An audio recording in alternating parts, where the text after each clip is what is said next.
दोस्तों कल 5 अगस्त था और कल अयोध्या के अंदर राम मंदिर निर्माण से पहले भूमि पूजन किया गया, जिसमें हमारे देश के प्रधानमंत्री नरेंद्र मोदी भी शामिल होने गए थे। शाम को लोगों ने अपने घरों पर दिए जलाए, पटाखे भी उड़ाए। काफी लोगों ने मुझे मैसेज किए कि लोग हमारे मोहल्ले में आकर पटाखे बुला रहे हैं, उधम मचा रहे हैं, बहुत सारे नारे लगा रहे हैं। मैंने आप लोगों से कहा था ना एक दिन पहले कि शाम को देखना, हो सकता है कि आपके मोहल्ले में, आपके दरवाजे पर या आपके कहीं पर भी कुछ लोग ऐसे होंगे जो नारे लगाएंगे, पटाखे फोड़ेंगे, लेकिन आप लोग इन लोगों को इग्नोर करना। खैर, आप लोग इनको इग्नोर ही करें।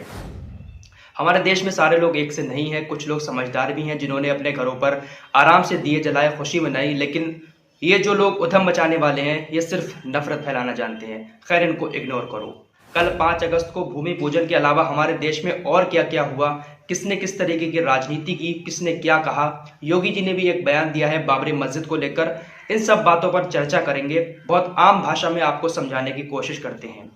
सबसे पहले शुरू करते हैं भूमि पूजन से। भूमि पूजन शुरू होता है, उसके बाद असदुद्दीन ओवैसी एक ट्वीट करते हैं। हो सकता है कि ये खबरें आप लोगों ने कल से सुन ली हों, लेकिन मैं कुछ अपने तरीके से आप लोगों तक ये खबरें पहुंचाना चाहता हूं। तो असदुद्दीन ओवैसी ने जो ट्वीट किया उसमें लिखा, बाबरी मस्जिद थी, है और रहेगी इंशाअल्लाह। हैशटैग बाबरी जिंदा है।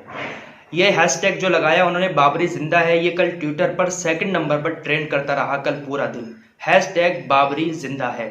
ये बात हो गई असदुद्दीन ओवैसी की। इसके अलावा भी असदुद्दीन ओवैसी ने शाम को एक और बयान दिया था, जिसपे उन्होंने कहा था कि प्रधानमंत्री नरेंद्र मोदी पूरे देश के प्रधानमंत्री हैं, किसी एक धर्म के नहीं हैं, उनको इस भूमि पूजन में शामिल होने नहीं जाने चाहिए था।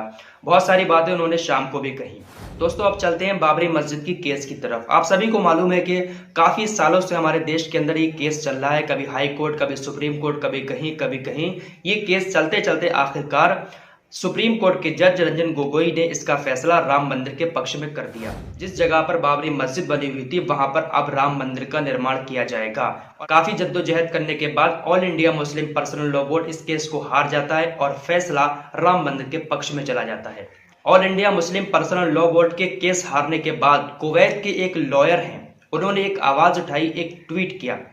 ज्यादा थ्योरी आप लोगों को नहीं समझाऊंगा, एक आम भाषा में आप लोगों को समझाने की कोशिश करता हूं। कुवैत के एक लॉयर ने all India Muslim personal law board से कहा कि अगर आपकी इजाजत हो तो हम सारे अरब देश मिलकर बाबरी मस्जिद के केस को इंटरनेशनल कोर्ट में ले जाना चाहते हैं। हम इंटरनेशनल कोर्ट में ले जाकर बाबरी मस्जिद का केस लड़ेंगे। लेकिन all India Muslim personal law board की तरफ से कोई भी जवाब कुवैत के लॉयर को नहीं दिया गया। 5 दिन के बाद all India Muslim personal law board ने एक ट्वीट किया और उस ट्वीट में वो लिखते हैं, बाबरी मस्जिद हमेशा एक मस्जिद रहेगी। इस बयान को ट्वीट करते हुए मुस्लिम पर्सनल लॉ बोर्ड ने लिखा, हगिया सोफिया हमारे लिए एक बड़ा उदाहरण है। अन्यायपूर्ण, दमनकारी, शर्मनाक तरीके से जमीन पर अधिकार करना और बहुसंख्यक में तुष्टीकरण वाले फैसले से इसका दर्जा बदला नहीं जा सकता। दिल तोड़ने की जरूरत नहीं, स्थितियां हमेशा के लिए एक जैसी नहीं रहती हैं।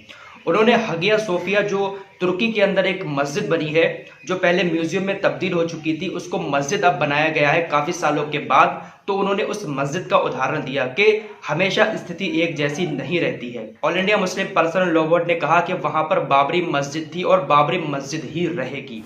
दोस्तों, जैसा कि आप सभी को मालूम है कि जब राम मंदिर का फैसला हुआ था तो उसके बाद मस्जिद के लिए भी 18 किलोमीटर की दूरी पर, राम मंदिर से 18 किलोमीटर की दूरी पर 5 एकड़ मस्जिद के लिए जमीन दी गई थी। तो अब वहां पर भी एक बाबरी मस्जिद बनाई जाएगी 18 किलोमीटर दूर अयोध्या से। बहुत जल्दी उस मस्जिद का निर्माण शुरू हो जाएगा। इसको लेकर योगी आदित्यनाथ से पूछा गया कि क्या आप उस मस्जिद के शिलान्यास करने जाएंगे? जिस तरीके से भूमि पूजन आपने राम मंदिर का किया है, आप तो सभी लोगों के सीएम हैं, क्या आप मस्जिद का शिलान्यास करने जाएंगे? तो उत्तर प्रदेश के सीएम योगी आदित्यनाथ ने कहा, ना मुझे कोई बुलाएगा वहां पर और ना ही मैं जाऊंगा। तो साफ साफ उनका कहना है कि मैं मस्जिद के शिलान्यास में नहीं जाऊंगा। तो फिलहाल फाइनली खबर यही है कि राम मंदिर का शिलान्यास हो चुका है। अब वहां पर भव्य राम मंदिर बनाया जाएगा और राम मंदिर से 18 किलोमीटर की दूरी पर एक नई मस्जिद बनाई जाएगी, जो कि 5 एकड़ जमीन में बनाई जाएगी। आप इस पूरे मैटर को, इस पूरे केस को किस नजरिए से देखते हैं, आप लोग भी कमेंट करके जरूर बताएं।